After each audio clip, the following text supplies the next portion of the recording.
Ashama harka fuuni daawwattootaa fi dhaggeeffattoota Gadaa Miidiyaa Neetwoork nagaan keenya bakka jirtan maratti isin haa qabu jechaa Gadaa Miidiyaa Neetwoork irraa oduu keenya guyyaa har'aatiif qindeeffannee isinitti himaa jalqaba irratti hangafoota oduu. Mootummaan mirga lubbuun jiraachuu lammiilee akka mirkaneessu manni amantaa Ortodoksii Tawaahidoo Itoophiyaa gaafatte.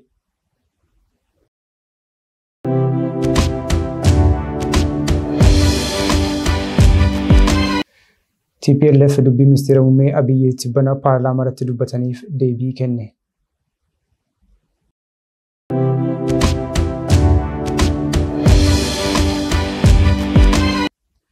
Federeeshiniin gaazexeessitoota idil addunyaa dhorkamuu eeyyama oduu gabaastotaa Doochii Velee balaaleffate.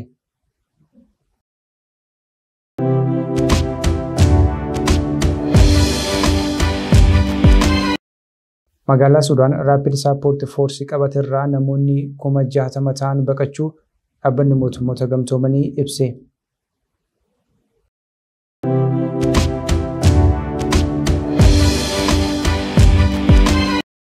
Mormiin kan itti jabaate filannoo Taanzaaniyaa pirezidaantiin biyyattii injifachuun dhaga'ame.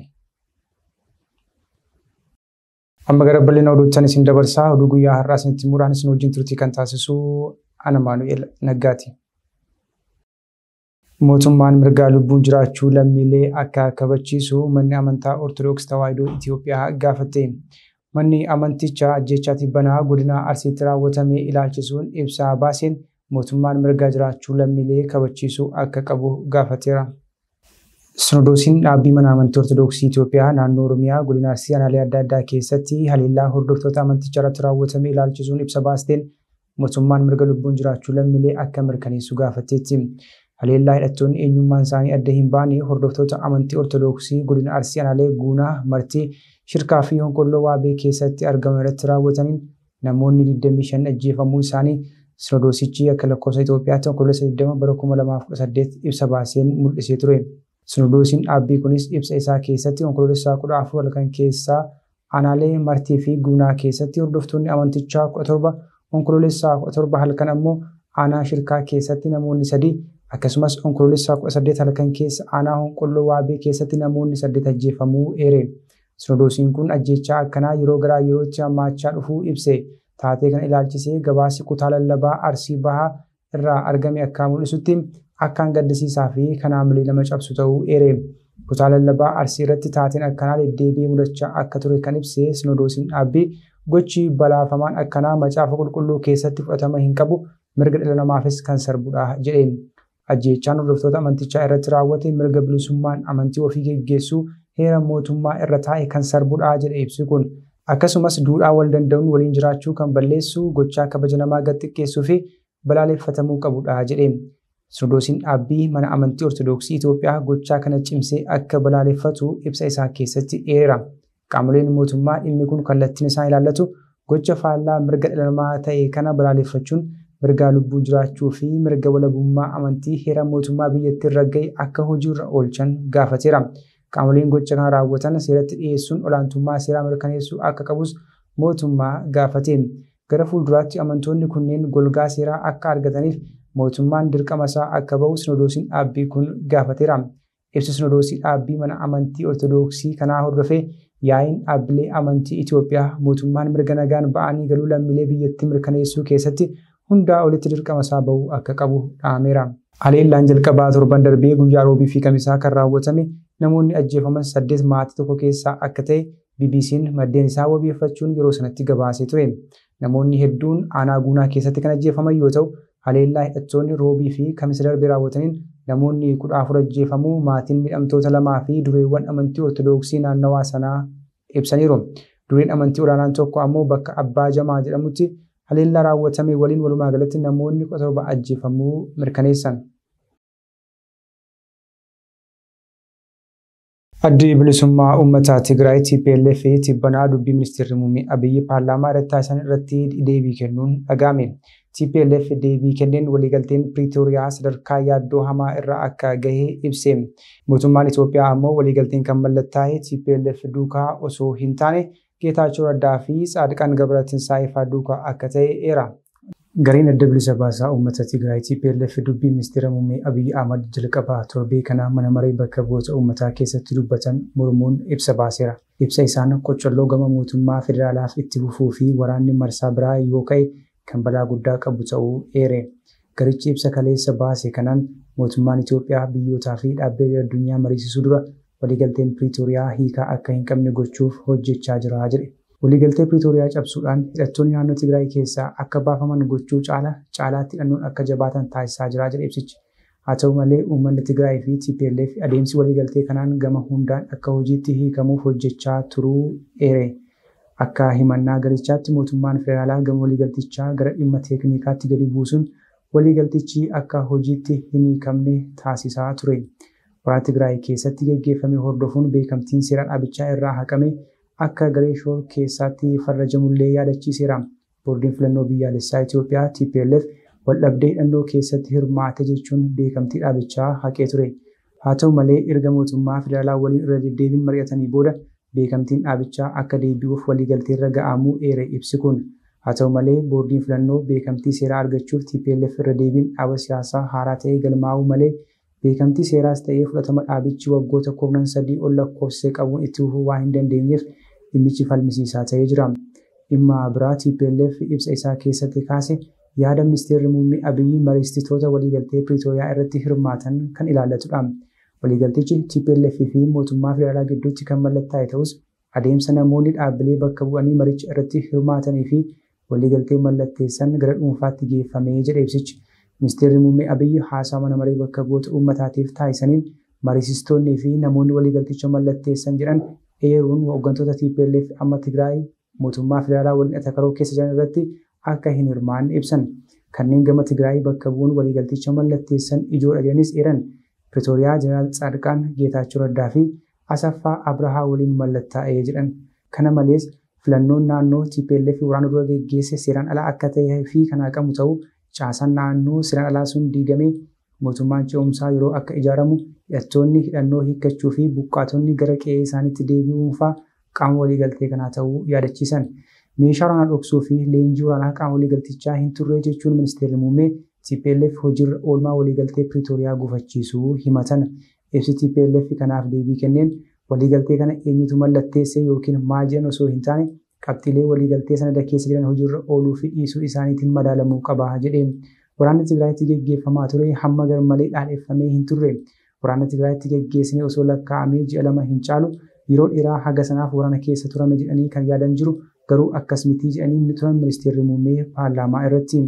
Inumaa waraanni Wallaggatti gaggeeffame kan Tigraayitti gaggeeffame ni caalaa jechuun dubbatan ministeerri muummee. Garuu ibsi TPLF kun dubbiin ministeera muummee waraana waggootaaf dhiiga dhangalaasee gad xiqqeessuuf yaalii taasifamee jedhe. Sibba darbee mootummaan Itoophiyaa oduu gabaastota raadiyoo DW Itoophiyaa keessa jiran hojiirraa uguruun ni yaadatama. Dhimma kana sababeeffachuun ibsa kan baase Federeeshiniin Gaazexeessota Idilaa Addunyaa gochaa mootummaa Itoophiyaa kana balaaleffate. Federeeshiniin Gaazexeessota Idilaa Addunyaa IFJ'n murtee abbaan taayitaa miidiyaa Itoophiyaa oduu gabaastota Doochivilee yeroo fayyama hojii isaanii dhorkachuu cimsee balaaleffate. Dhaabbatichi heeyyamni gaazexeessotaa kunneen dafee bakkatti akka deebi'u gaafateera. Ibsa Onkololeessa 31 bara 2025 baaseen dhaabbatichi abbaan taayitaa miidiyaa Itoophiyaa duudhaa ogummaa gaazexeessummaa sarbuun gaazexeessota kunneen himatee jedhe. Federeeshinichi dabaluudhaan taateen kun gaazexeessota Doochivilee sodaachisuu fi callisiisuuf kan fudhatame jechuun ibsee kunis mirga lammiileen biyyattii odeeffannoo dhugaa fi madaalamaa ta'e keessumaa kan walitti bu'iinsa naannoo Amaaraatti deemaa jiru ilaalchisee argachuu qaban kan ugguredha jedhe. Antoonii Baalaanjer barreessaan Federeeshinii Gaazexeessota Idil Addunyaa abbaan taayitaa miidiyaa Itoophiyaa heeyyamaa gaazexeessota Doochivilee yeroo dhorkuun tarkaanfii oduu gabaastota kanaa sodaachisuuf fudhatamedha. Kunis walitti bu'iinsa naannoo Amaaraa keessa jiru gabaafamee lammiilee biyyattii biraa akka hin geenyeef jedhe. Mootummaan Itoophiyaa ogeeyyiin miidiyaa bilisummaan akka hojjetan taasisuu qaba kan jedhe Baalaanjer taateewwan akkanaa ergaa walitti bu'iinsi kun jalqabamee kaasee mala gaazexeessota ittiin akka callisan taasifamu ta'ullee eere. Baalaanjer kanarraa kan ka'e gaazexeessonni kunneen hidhamuullee dubbate. Federeeshiniin Gaazexeessota Idil Addunyaa heeyyamni oduu gabaastotaa Doochivilee yeroo dhorkame dafee bakkatti akka deebi'u qabu gaafachuun gaazexeessonni walabummaan akka socho'anii fi gochi aggaammii sodaachisaa kamuu akka dhaabbatu gaafateera. Onkololeessa 23 bara 2025 naannolee Itoophiyaa bakka garaa garaarraa dhaabbata oduu Jarman kan ta'e Deutsche Welle kan gabaasan gaazexeessonni akka hojii gabaasaa hin hojjenne dhorkamuu dhaabbatichi ifoomsuun isaanii yaadatama. Dhaabbanni oduu Deutsche Welle gaafasuma onkololeessa 23 galgala fuula miidiyaa hawaasaa isaan abbaan taayitaa miidiyaa Itoophiyaa xalayaa barreesseen Deutsche Welle fi oduu gabaastonni isaa seera Itoophiyaa sarbaniiru naamusaa hojichi gaafatus hin kabajanii jechuun himatee ture. Deutsche Welleen taatee kana hordofee ibsa baasee tureenis tarkaanfii abbaa taayitaa miidiyaa Itoophiyaa balaaleffachuun isaa ni yaadatama. Waraanni Sudaan keessatti geggeeffamuu akkaan hammaachuun lubbuu namootaa hedduu balaarra buusaa jira jedhame. Haala kanaan naannoo humni saffisaa biyyattii yookiin Rapid Support Force to'atee jiru keessaa namoonni 60,000 ta'an buqqa'uu dhaabbanni mootummoota gamtoomanii beeksise. Magaalaa Sudaan El Fasher humna addaa Rapid Support Force'n qabamuun booda namoonni 60,000 ol iddoo sanaa baqachuu dhaabbanni biyyoota gamtoomaniitti dameen baqattootaa ibseera. Gareen RSF magaalattii baatii 18 qabachuun beelaa fi dhukaasni hammaatee turuun booda haleellaa boodana raawwataniin gabaasni ajjechaa jumlaa fi yakki namoomaa raawwachuutu bahaa jira. Torbanoota darbanitti baqattoonni magaalaa El Fasher irraa gara magaalaa Taayiwaal yookaan kiiloomeetira 80 kan fagaatutti deemaa jiranii jedha. Gabaasni UNHCR BBC'tti hime. Namoonni baqachaa jiran kunneen gudeeddii dabalatee seenaa dararaa hamaa kan himatan yoo ta'u, dameen baqattoota dhaabbata mootummoota gamtoomanii dahoo fi nyaata gahaa baqattoota kanaaf dhiyeessuuf rakkataa akka jiran himeera. Daa'imni hundi hanqina nyaataan rakkachaa jira jechuunis dubbate. Yeroo ammaa kanas namoonni 100,000 fi 50,000 ta'an magaalaa El Fasher keessatti danqamanii akka jirantu himama. Lixa Daarfur keessatti iddoo kanatu waraana biyyattiin qabamee ture. Gareen Rapid Support Force mannaa ajjechaa bal'aa geggeeffame sabummaa irratti kan xiyyeeffatee fi keessumaa kan araba hin taane irratti xiyyeeffatee jedhamu haaleera. Milishaa ajjechaa jumlaa raawwate jedhamee Abuululuu hidhuu gareen RSF himee ture. Gareen kun viidiyoo namni kun qabamee yeroo hidhamu agarsiisu kan gadhiise yoo ta'u BBC Verify milishaan kun El Fasher keessatti namoota hin hidhanneen ajjeesuu mirkaneesse. TikTok akkaawuntii Luluu wajjin wal qabatu ugguruu BBC'f mirkaneesseera. Milishaan kun akkaawuntii kana ofii to'ataa akka ture waan barame hin jiru. Sudaan bara 2023 ture erga waraana biyyattii fi Rapid Support Force gidduutti wal'aansoon aangoo hammaachuun booda waraanni kan jalqabe. Waraanni kun beelaa fi duguuggaan sanyii lixa Daarfuritti mudataa jedhameef sababa ta'eera. Guutummaa biyyattii keessatti namoonni 100,000 fi 50,000 lola kanaan du'aniiru. Kanneen miliyoona 12 ta'an qe'ee isaan irraa buqqa'aniiru. Dhaabbanni mootummoota gamtoomanii rakkoo namoomaa addunyaa isa balaadhas jedheera. Naannoo El Fasher qabamuun ammoo qoqqoodama biyyattii keessa jiru kan hammeessu ta'uu mala. Rapid Support Force lixa Sudaan ollaa Kordofaa gara kibbaan kan qabate yoo ta'u, waraanni biyyattii magaalaa guddoo biyyattii Kaartum naannolee giddugalaa baha gara garana diimaa jiru qabatee jira. Qaamoleen amma wal lolaa jiran fonqolcha mootummaa bara 2021 gara aangoo yeroo dhufan michuu walii turan. Ta'us bulchiinsa siivilii biyyattii keessatti dhaabuu irratti walii galuu hin dandeenye. Filannoo Taanzaaniyaatti geggeeffamaa tureen hokkorrii uummataa akkaan hammaachuun lubbuu namoota hedduu galaafachuun yaadatama. Haa ta'u malee filannoo geggeeffame kanaan bu'aan filannoo yoo beekamu pirezidaantiin biyyattii duraanii ammas irra deebiin filannoo injifachuun dhaga'ame. Filannoo Taanzaaniyaa geggeeffame pirezidaantiin biyyattii Saamiyaa Suluuhuu sagalee guddaa argachuun injifachuu Koomishiniin boordii filannoo Taanzaaniyaa ibse. Kunis wayitaa dorgomtoonni paartii mormituu hidhaa jiranii fi filannoo irraa ugguraman yoo ta'u, taateen kunis hiriira mormii cimaa guyyootaaf tureef sababa ta'ee ture. Koomishiniin filannoo biyyaalessaa Taanzaaniyaa bu'aa har'a ifoomseen pirezidaantiin Taanzaaniyaa taayitaarra turan Saamiyaa Suluuhuu buufataalee filannoo aanotii biyyattii irratti sagalee waliigalaa guddaa ta'e 97.66 injifachuu ifoomse. Kana hordofees sagantaan kakuu aangoo fudhannaa isaanii Sanbataa akka geggeeffamu televezyiiniin biyyaalessaa biyyattii ifoomseera. Paartiin mormituu biyyattii Chaademaa jedhamu wayita biyyattiin filannoo geggeessitu kana mormiin roobii darbee kaasee mudate hordofee namoota dhibbaan lakkaa'aman du'aniiru jechuun ibse. Pirezidaantii Saamiyaa Suluuhuu Hasan du'uu pirezidaantii Taanzaaniyaa duraanii Joon Maagifuulii hordofee bara 2021 taayitaatti ba'an. Xiinxalaan dhimma kana irratti dubbatan pirezidaantii Suluuhuu Hasan loltoota biyyattii fi garee deeggartoota pirezidaantii biyyattii duraanii irraa mormiin isaa mudataa jira jedheerameera. Kabajaa mirga namoomaaf dhaabbileen falman filannoo biyyattii kanaan dura gochi farra namoomaa biyyattii keessatti babal'achuu ibsan. Yeroo filannoon kun dhiyaatettis namoonni maqaa qaban butamuun biyya bahaa Afrikaa Taanzaaniyaatti mudateera jedhan. Paartiin mormituu Chaademaa filannoo irratti hirmaachuurraa kan dhorkame yoo ta'u, geggeessaan isaas biyya ganuun himatamee hidhaa jira. Akka maddi dippiloomaasii AFP dubbise jedhanitti mormii kaleessaan qofaa namoonni 30 ol du'anii jiru. Garuu taatee kana mirkaneessuun rakkisaa ta'us eeran. Haalli pirezidaantii irra jiran wayitaa hin beekamnetti garamitti akka deemamaa jiru wanti tilmaamuu danda'amu miti jedhan. Pirezidaantiin Taanzaaniyaa haga yoonaa haala biyyattii ilaalchisee wanti dubbatan hin jiru. Garuu mootummaan Suluhu amma humna qabu mara fayyadamuun intarneetii cufee sochii uummataas ugguree odeeffannoon alatti akka hin baane gochaa jira. Egaan daawwattootaa fi dhaggeeffattoota Gadaa Miidiyaa Neetwoork fuulli Feesbuukii Gadaa Miidiyaa Neetwoork hordoftoota hedduu qabu yeroof jalaa ugguramee jira. Isa deebisiisuudhaaf carraaqqiiwwan garaagaraa taasisuu irratti argamna.